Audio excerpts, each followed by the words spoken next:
10 faits sur Moïse que beaucoup de gens ne connaissent pas. 1. Moïse a demandé à Dieu d'effacer son nom du livre de vie. La raison derrière cette déclaration et ce que nous pouvons en apprendre est liée à l'épisode de l'adoration du veau d'or. La parabole du veau d'or révèle la nature humaine et la tendance des gens à s'éloigner de leur engagement envers Dieu. Il est intéressant de noter que, tandis que Moïse était sur le mont Sinaï pour recevoir les 10 commandements de Dieu, les Israélites désobéissaient au premier commandement qui interdit d'adorer d'autres dieux. Impatienté par le retard de Moïse, le peuple décida de créer un nouveau Dieu à adorer. Pour ce faire, ils ont fait fondre leurs bijoux en or et ont fabriqué un veau d'or. L'impatience du peuple les poussa à se tourner vers Aaron, à qui ils confièrent la responsabilité d'agir comme leur chef spirituel à la place de Moïse. Aaron obéit et transforma ses boucles d'oreilles en or en un veau sculpté, ce qui était expressément interdit. Ils se livrèrent alors à la débauche, adorant l'idole, et se livrant à des comportements immoraux tels que manger, boire et jouer. Alors l'Éternel ordonna à Moïse de descendre promptement, car le peuple qu'il avait fait sortir d'Égypte s'était corrompu. Ils s'étaient écartés du chemin que Dieu leur avait montré, en créant un veau d'or pour l'adorer, et en lui offrant des sacrifices, en disant « Voici ton Dieu, ô Israël, qui t'a fait sortir du pays d'Égypte. » Exode 32:7-8. Lorsque Moïse descendit de la montagne avec les tables de la loi, il rencontra Josué et, alors qu'ils s'approchèrent du peuple qui célébrait sa fête idolâtre, Moïse, dans un acte de juste colère, brisa les tables, comme symbole de ce que le peuple avait déjà fait. Il retourna alors à Dieu et demanda pardon pour le péché commis par le peuple en disant « Pardonne leurs péchés, mais sinon, efface-moi de ton livre. » Dieu répondit que quiconque pécherait contre lui serait effacé de son livre, mais que Moïse devrait conduire le peuple à l'endroit que Dieu avait promis et qu'un ange le précéderait. Bien que le péché du peuple fût grave, Moïse intercéda en implorant la miséricorde de Dieu, demandant pardon au nom d'Israël. Si Dieu refusait de pardonner, Moïse proposait d'être effacé du livre de Dieu afin de racheter le peuple. Moïse croyait que le péché d'Israël était si grand que seul un sacrifice humain pouvait le couvrir. Alors il s'offrit lui-même en sacrifice. Dieu a rejeté la demande de Moïse, mais cette situation anticipait le sacrifice de Jésus qui a été donné pour toute l'humanité, offrant une expiation complète et totale. Dieu a accepté le pardon pour la nation, mais s'est réservé le droit de juger chaque pécheur individuellement. La promesse de Dieu de rester fidèle à Israël et de continuer à les accompagner a été réaffirmée avec l'assurance que son ange les guiderait. 2 Moïse et l'idole de Nehushtan. Dans les livres des rois, une image d'un serpent enroulé autour d'un poteau est mentionnée, appelée Nehushtan. Cet épisode est rapporté dans le livre des Nombres. Après la libération d'Égypte, les gens ont commencé à se plaindre de leurs conditions de vie. En réponse, Dieu envoya des serpents venimeux qui attaquèrent le peuple, causant de nombreux décès. Lorsque le peuple se repentit et demanda à Moïse d'intercéder, Dieu lui ordonna de fabriquer un serpent d'airain et de le placer sur une perche. Il a promis que quiconque regarderait le serpent de bronze serait guéri des morsures de serpent. Cependant, au fil du temps, les Israélites commencèrent à adorer le serpent de bronze fabriqué par Moïse. Les réformes d'Ézéchias, mais le culte de Nehushtan a peut-être eu lieu bien avant son règne. Selon 2 Rois 18:4, Ézéchias détruisit les hauts lieux du culte païen, abattit les images et les pierres commémoratives et abattit les azéries. Il détruisit aussi le serpent d'airain que Moïse avait fait, car jusqu'alors les Israélites l'adoraient en lui brûlant de l'encens. Ce serpent s'appelait Nehushtan, une sculpture en bronze. Bien qu'il soit compréhensible qu'un objet ayant apporté une guérison miraculeuse puisse devenir une idole, cela représentait néanmoins une violation claire des commandements de Dieu. Le serpent d'airain était une instruction divine lors de l'incident décrit dans les Nombres. Mais rien n'indique que Dieu avait l'intention qu'il soit adoré de façon continue. Il est intéressant de noter que la traduction littérale de Nehushtan est pièce de bronze. Il est possible qu'Ézéchias lui ait donné ce nom, pour rappeler au peuple qu'il s'agissait simplement d'un objet sans pouvoir, soulignant que c'était Dieu qui apportait la guérison, et non le serpent de bronze. La leçon que nous pouvons tirer de Nehushtan et que même les bonnes choses et les bonnes personnes peuvent devenir des idoles dans nos vies. Toute adoration, toute louange et toute gratitude doivent être adressées uniquement à Dieu, quelle que soit l'histoire notable de quelque chose ou de quelqu'un. Dieu voulait tuer Moïse dans l'Exode. Le buisson ardent est le moment où Dieu a choisi Moïse pour libérer les Israélites de l'esclavage en Égypte et les conduire vers la terre promise. Moïse est également considéré comme le législateur et le médiateur de l'ancienne alliance. La rencontre avec Dieu au buisson ardent, lorsque Dieu a appelé Moïse à être le libérateur de son peuple, a été une étape cruciale dans sa vie. Le Seigneur a promis de libérer les Israélites et de les emmener à Canaan, un pays d'abondance. 40 ans après sa fuite à Madian, Moïse retourna en Égypte, suivant l'ordre de Dieu, accompagné de sa femme et de ses enfants, Séphora, Guershon et Éliézer. Cependant, avant que Moïse puisse accomplir sa mission, il devait apprendre l'obéissance. Il n'avait pas réussi à circoncire son fils Guershon ou Éliézer, peut-être à cause de la résistance de Séphora. Exode 4, 24-26. Lors d'un arrêt en chemin, le Seigneur rencontra Moïse et s'apprêtait à le tuer. Séphora se servit alors d'une pierre tranchante pour circoncire son fils et jeta le prépuce aux pieds de Moïse en disant « Certainement, tu es pour moi un époux de sang. » Après cet acte, Dieu le laissa vivre. La transgression de Moïse n'est pas clairement expliquée dans Exode 4, 24-26, mais les circonstances fournissent des indices. Le rite de la circoncision, qui symbolisait l'alliance entre Dieu et son peuple, semble avoir été négligé par Moïse. Cela a peut-être eu lieu en raison de la pression exercée par Séphora, qui n'était manifestement pas d'accord avec cette pratique. Elle l'a probablement convaincu de ne pas circoncire son fils, ce qui explique sa colère lorsqu'il a commis l'acte. Elle croyait qu'en versant le sang de son fils, elle aurait sauvé la vie de Moïse. Moïse avait désobéi au commandement de Dieu, ce qui démontrait la nécessité de travailler sur sa propre vie avant d'assumer son rôle de chef spirituel. Dieu exige la sainteté de ses représentants, et Moïse, même s'il était appelé à libérer le peuple, avait encore besoin de corriger certains domaines de sa vie. Dieu est sévère dans ses jugements, montrant clairement qu'il n'est pas un Dieu avec lequel on peut plaisanter. Pour que Moïse soit le libérateur, il devait corriger ses erreurs personnelles, car Dieu est saint. Ce jugement s'applique aux Israélites, car Dieu n'utilisera pas un peuple injuste pour juger un autre peuple. Moïse n'était pas apte à exercer un leadership spirituel en raison d'un péché non résolu, et ce problème devait être résolu avant qu'il puisse accomplir sa mission de manière adéquate. Après que Séphora eut terminé sa tâche, la situation fut résolue. Dieu a décidé que Moïse n'entrerait pas dans la terre promise, malgré son dévouement et son leadership. À première vue, la sanction peut paraître disproportionnée par rapport à l'erreur commise.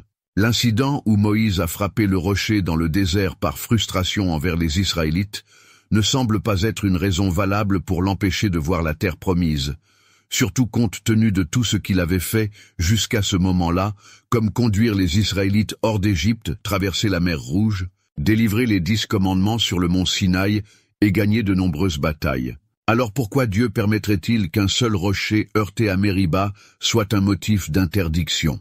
Les Israélites, mécontents du manque d'eau, se plaignirent à Moïse et tentèrent l'Éternel. Moïse cria alors à Dieu pour obtenir de l'aide, disant que le peuple était sur le point de le lapider.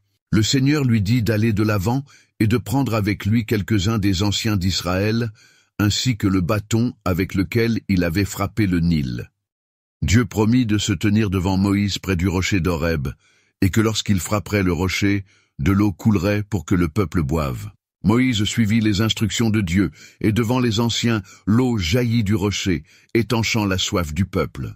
Dans cet épisode, les Israélites ont présenté leurs problèmes, Moïse s'est approché de Dieu, qui a donné des instructions spécifiques, et quand il les a suivies, de l'eau a jailli du rocher. Cependant, la deuxième fois que le peuple s'est plaint du manque d'eau, à Mériba, Moïse s'est senti frustré et a désobéi à Dieu.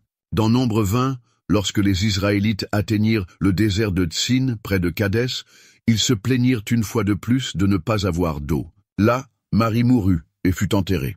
Le peuple se révolta contre Moïse et Aaron, disant qu'ils auraient préféré mourir avec leurs frères plutôt que d'être emmenés dans ce désert sans eau. Moïse et Aaron se retirèrent alors de l'assemblée et tombèrent en prière à l'entrée du tabernacle. C'est alors que la gloire de l'Éternel apparut, et Dieu ordonna à Moïse de prendre la verge et, avec Aaron, de rassembler le peuple, et de parler au rocher qui était devant eux pour qu'il en sorte de l'eau. Moïse prit alors le bâton et, selon l'ordre de l'Éternel, il rassembla le peuple devant le rocher. Mais au lieu de parler au rocher, comme Dieu l'avait ordonné, Moïse, dans sa colère, frappa le rocher 2 fois avec sa verge. L'eau coula, et la soif de l'assemblée et du bétail fut étanche. Mais l'Éternel réprimanda Moïse et Aaron en disant que, parce qu'ils n'avaient pas cru à sa parole et ne l'avaient pas sanctifié devant le peuple, ils ne conduiraient pas l'assemblée dans la terre promise. Cet incident est devenu connu sous le nom des eaux de Mériba, où le peuple s'est disputé avec le Seigneur et il s'est révélé comme saint parmi eux. Dieu s'était lassé de la rébellion constante du peuple et Moïse, confronté à cette situation, était lui aussi frustré. Bien qu'il semble que Dieu ait sévèrement puni Moïse, il est nécessaire de comprendre que le premier coup porté au rocher préfigurait le Christ, comme indiqué dans 1 Corinthiens 10, 1-5, qui parle des Israélites baptisés en Moïse et suivant la nuée, traversant la mer et étant soutenus par Dieu. Tous les Israélites passèrent sous la nuée et à travers la mer, et mangèrent la même nourriture spirituelle et burent le même breuvage spirituel, car ils buvaient à un rocher spirituel qui les accompagnait, ce rocher étant Christ. Cependant, Dieu n'a pas été satisfait de la plupart d'entre eux, et ils ont été dispersés dans le désert. Moïse a suivi les instructions de Dieu de frapper le rocher dans Exode 17, mais il a désobéi aux instructions de Dieu en frappant le rocher au lieu de lui parler dans Nombre 20. L'incident rapporté dans Nombre 20 était le 2e coup de Moïse sur le rocher, le premier étant dans Exode 17. En conséquence, nous apprenons que Moïse a été puni pour avoir frappé le rocher 2 fois au lieu d'une seule fois, comme Dieu l'avait ordonné. Dans 1 Corinthiens, nous comprenons que le rocher dans le désert représentait le Fils de Dieu, Jésus-Christ. Dans Exode 17, le Seigneur a demandé à Moïse de frapper le rocher pour créer une image du Christ comme notre Rédempteur. Le Christ est notre rocher et notre pierre angulaire, qui a été frappé pour nous, produisant des eaux vives, comme mentionné dans les psaumes et dans Isaïe. De plus, le livre des Hébreux déclare que le Christ est mort une seule fois et qu'il n'est pas nécessaire d'autres sacrifices pour les péchés. Ainsi, dans Exode 17, Dieu avait prévu que Moïse frappe le rocher une seule fois, symbolisant le sacrifice unique de Jésus qui apportait le salut. Plus tard, dans Nombre 20, Dieu a demandé à Moïse de parler au rocher afin que l'image du Christ en tant que rocher soit préservée. Lorsque Moïse décida de frapper le rocher une seconde fois, cela déforma l'image originale, amenant les gens à penser à tort que le Christ devrait être sacrifié à plusieurs reprises pour apporter le salut. C'est pourquoi Dieu a puni Moïse, pour corriger cette erreur et s'assurer que nous comprenions correctement l'image du rocher. À cause de cette désobéissance, Moïse fut empêché d'entrer dans la terre promise, ce qui montrait que le salut ne pouvait pas être obtenu par les œuvres de la loi, représentées par Moïse, mais seulement par l'œuvre de Jésus, représentée par Josué, dont le nom est Yeshua ou Jésus. Lorsque Dieu a demandé à Moïse de parler au rocher pour obtenir de l'eau, il a réagi avec colère au lieu d'agir calmement et respectueusement. Il lui fut donc interdit d'entrer dans la terre promise. L'histoire des magiciens de Pharaon est racontée dans Exode 7, lorsque Moïse et Aaron ont affronté Pharaon en Égypte et ont exigé la libération du peuple de Dieu de l'esclavage. Pour valider leur message, Moïse et Aaron ont accompli des miracles. Moïse s'est distingué par son autorité et les miracles qu'il a accomplis, étant incomparable en ce sens jusqu'à ce moment, car on dit qu'aucun autre prophète n'a égalé Moïse en Israël. Même avec les miracles qu'il accomplit, Moïse fit face à l'opposition des magiciens de Pharaon. Dieu a demandé à Moïse et Aaron de montrer un signe d'autorité à Pharaon lors de leur première rencontre en jetant la verge d'Aaron au sol. Lorsque cela s'est produit, la tige s'est transformée en serpent. Pharaon appela alors ses magiciens, qui réussirent également à transformer ses bâtons en serpents. Cependant, le serpent d'Aaron dévora les serpents des magiciens, ce qui aurait dû être considéré comme un signe menaçant pour la cour du Pharaon. Pharaon convoqua alors ses magiciens, experts en magie et en divination, ainsi que des sorciers experts dans les arts de la sorcellerie. Ces magiciens, prêtres et devins d'Égypte, accomplissaient le même exploit avec leurs arts secrets et leurs enchantements, jetant à terre leurs verges qui se transformaient en serpents. Mais la verge d'Aaron dévora leurs verges. Malgré ce signe, le cœur de Pharaon s'endurcit et il ne les écouta pas, comme l'Éternel l'avait dit. Les magiciens réussirent à reproduire les plaies que Moïse et Aaron avaient apportées, en commençant par la plaie du sang, lorsqu'ils transformèrent l'eau en sang, tout comme Moïse l'avait fait avec le fleuve Nil. Le Seigneur a demandé à Moïse de demander à Aaron d'étendre sa verge sur les eaux de l'Égypte, rivières, ruisseaux, étangs et autres étendues d'eau, afin qu'elles se transforment en sang. Moïse et Aaron obéirent, et lorsque la verge fut levée, l'eau du Nil se changea en sang aux yeux de Pharaon et de ses serviteurs. Les poissons sont morts, et l'eau du Nil est devenue impropre à la consommation, ce qui a provoqué l'émission d'une très mauvaise odeur dans le fleuve. Malgré cela, les magiciens égyptiens utilisèrent leurs arts secrets pour accomplir le même exploit, et encore une fois, le cœur de Pharaon s'endurcit, n'écoutant pas le Seigneur. Ce comportement des magiciens est une grande folie, car les fléaux étaient des malédictions envoyées par Dieu. Au lieu d'essayer d'inverser la malédiction, ils ont choisi de la reproduire, multipliant ainsi les problèmes du peuple égyptien. Ils ne cherchaient pas à soulager la souffrance, mais d'une manière tordue, ils essayaient simplement de démontrer leur pouvoir. Lors de la deuxième plaie, les grenouilles envahirent l'Égypte et les magiciens aggravaient la situation en invoquant encore plus de grenouilles. Cependant, après cet événement, l'autorité des magiciens fut limitée, car ils n'étaient plus capables de reproduire les plaies, et ils finirent par admettre qu'ils étaient témoins de la puissance de Dieu dans les signes accomplis par Moïse. Les magiciens confessèrent à Pharaon que c'était le doigt surnaturel de Dieu, mais le cœur de Pharaon était encore endurci, et il ne les écouta pas, comme l'Éternel l'avait dit. Satan avait donné aux magiciens de Pharaon le pouvoir de reproduire certains des signes accomplis par Moïse et Aaron. Mais bien que pas aussi puissant que Dieu, Satan, l'un des plus hauts anges de Dieu, possédait le pouvoir de tromper, d'imiter des miracles, et même de prédire l'avenir avec une certaine précision. Cependant, la force de Dieu a vaincu les plans des sorciers égyptiens.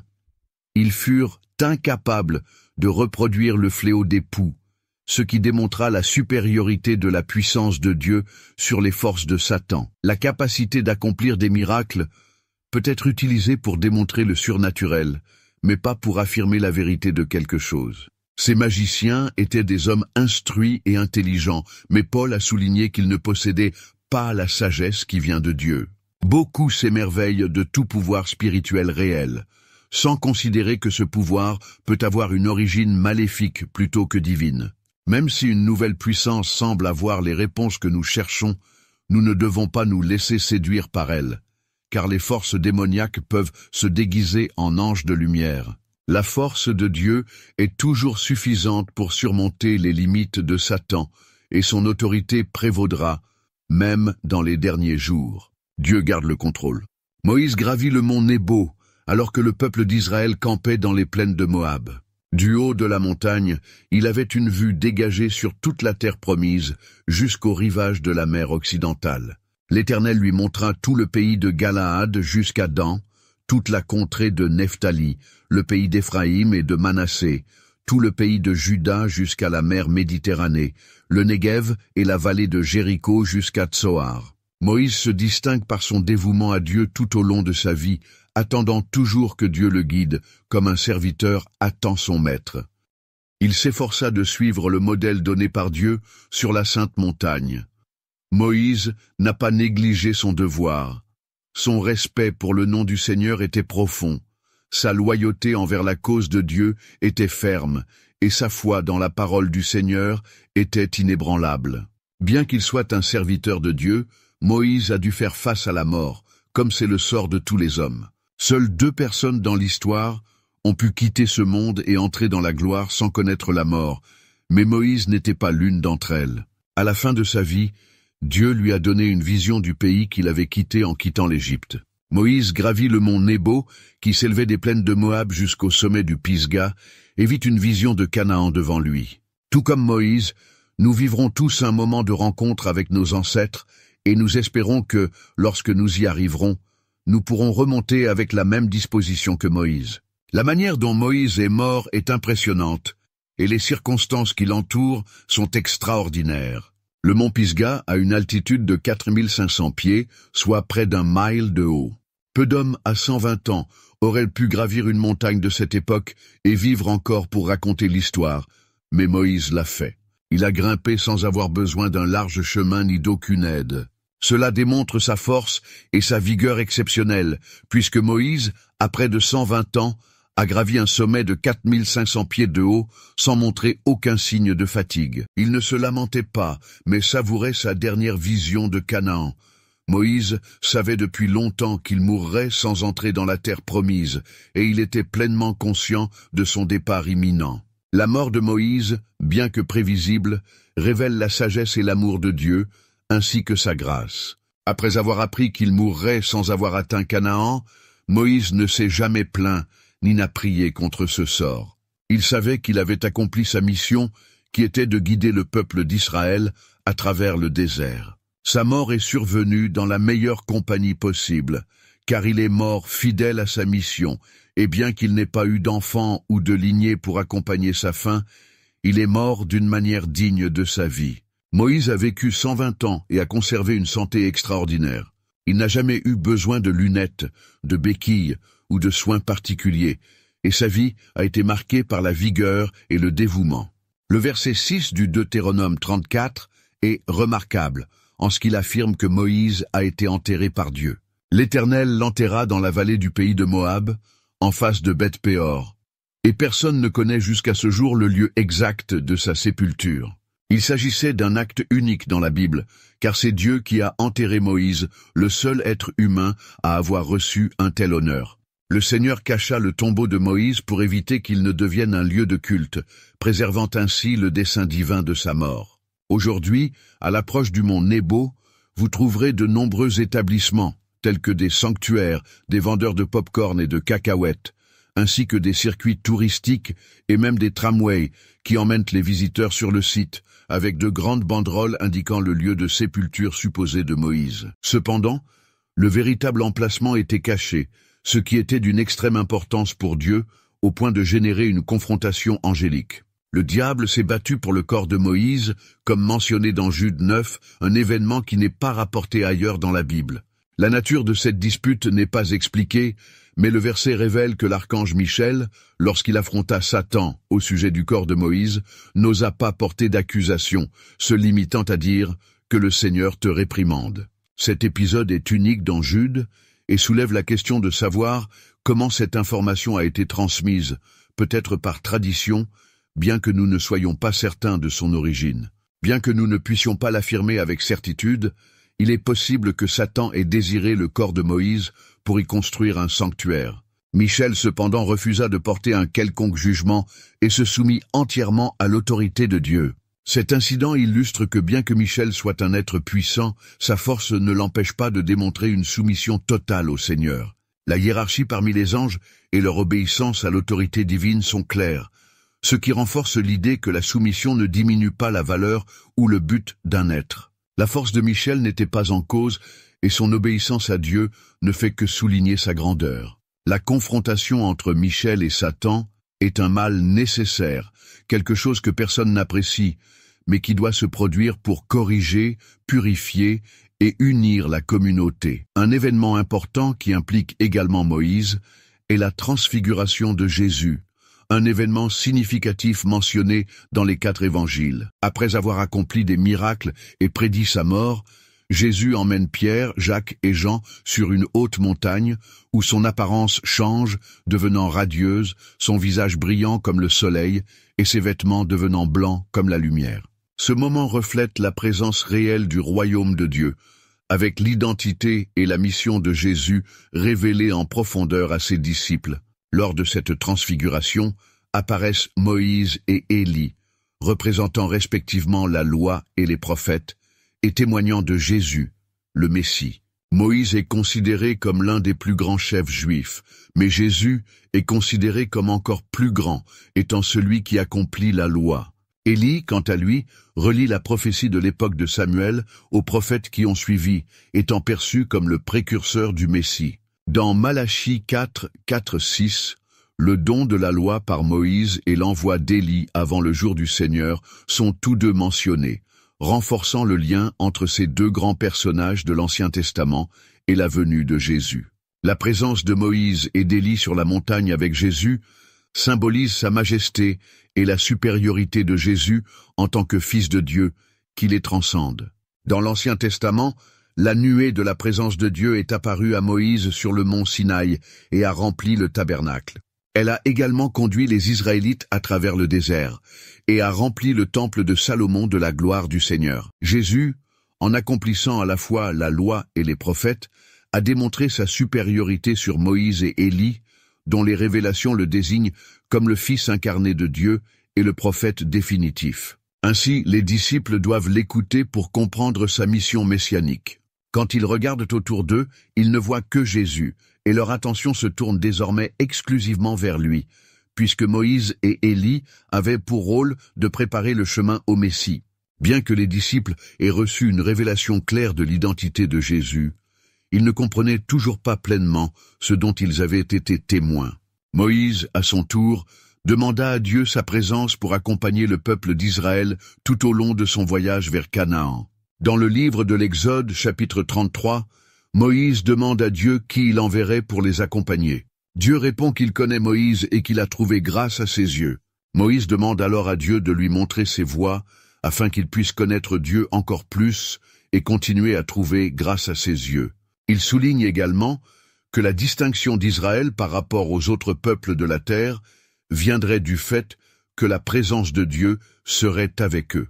Moïse et Dieu ont parlé franchement, comme des amis, dans un dialogue direct.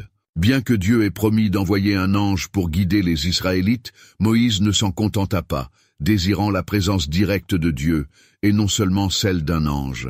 Moïse demanda également à Dieu de lui enseigner ses voies, et Dieu exauça sa demande.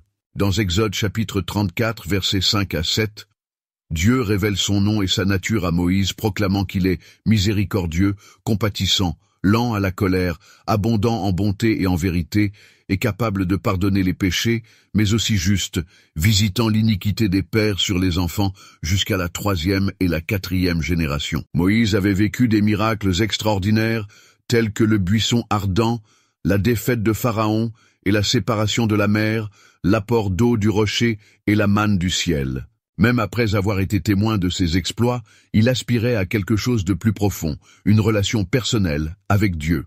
Pour Moïse, connaître Dieu était plus précieux que toutes les bénédictions et les merveilles qu'il avait jamais connues. Dans l'évangile de Jean, chapitre 17, verset 3, il est expliqué que la vie éternelle consiste à connaître le seul vrai Dieu et Jésus-Christ qu'il a envoyé. Dieu a répondu à la demande de Moïse en disant que sa présence serait avec lui, soulignant le fait que Moïse a trouvé grâce aux yeux de Dieu. Cependant, Moïse n'était pas satisfait de cette relation. Il voulait en savoir plus sur Dieu. Malgré avoir été témoin de tant de miracles, il aspirait à une relation plus profonde.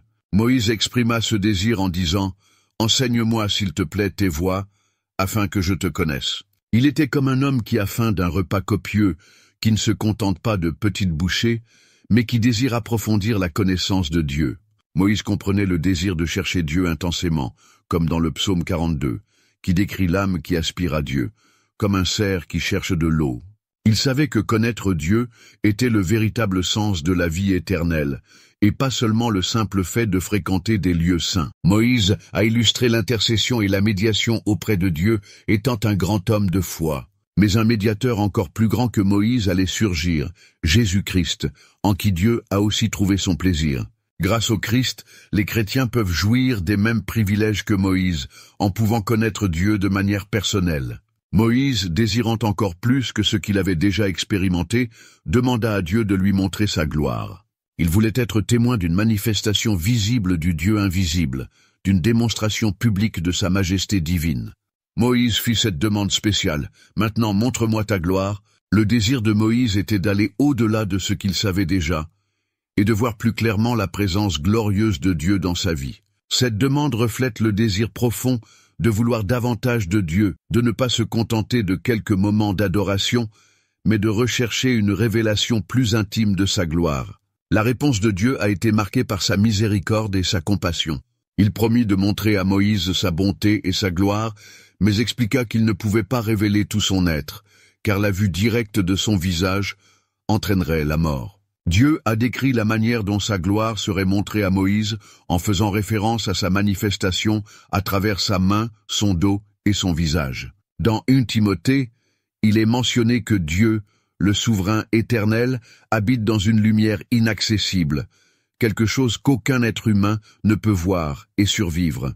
Dieu a accompli sa promesse et a révélé sa bonté à Moïse d'une manière unique, lui permettant de voir seulement une partie de sa gloire. Il a proclamé son nom et a déclaré qu'il aurait pitié et compassion de qui il voulait. Mais il a clairement indiqué que Moïse ne pouvait pas voir sa face, car personne ne peut voir la face de Dieu et vivre. Ainsi, Dieu, dans sa miséricorde, a permis à Moïse de voir sa gloire d'une manière limitée mais impressionnante. Dieu ordonna à Moïse de se tenir dans une fente du rocher, d'où il le couvrirait de sa main, tandis que sa gloire passerait. Moïse pouvait voir le dos de Dieu, mais pas son visage. Ce geste de Dieu visant à limiter la vue de sa gloire était une démonstration de son souci du bien-être de Moïse. Même avec cette révélation partielle, Moïse eut une rencontre transformatrice avec la présence divine qui fit briller son visage d'une manière extraordinaire. Bien que la description de Dieu dans les Écritures soit métaphorique, puisque lui, étant esprit, n'a pas de corps physique, cette vision partielle de la gloire divine a eu un impact profond sur Moïse. Plus tard, Jésus-Christ, en tant que Fils de Dieu, a révélé la véritable essence de Dieu. Il a dit à ses disciples que quiconque le verrait, verrait le Père, révélant qu'à travers Jésus, la présence et la nature de Dieu sont devenues accessibles à l'humanité.